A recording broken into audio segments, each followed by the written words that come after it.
Takže hezký dobrý večer z Liberce, naši dnes hrají po 30 letech opět s Američany. Je rozehráno, naši jdou teď dopředu, táta, teď máma, tak takový nástup jsme viděli naposledy v Grenoblu v 65. To bude ještě zajímavé.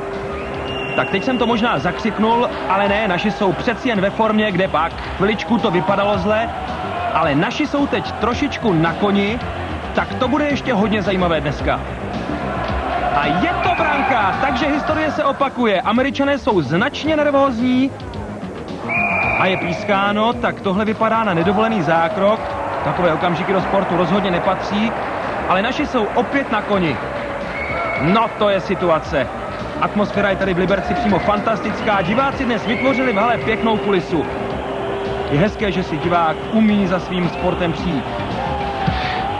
Ale pozor, teď se mi zdá, že jsme trošičku zaspali, ale naši jsou opět na koni.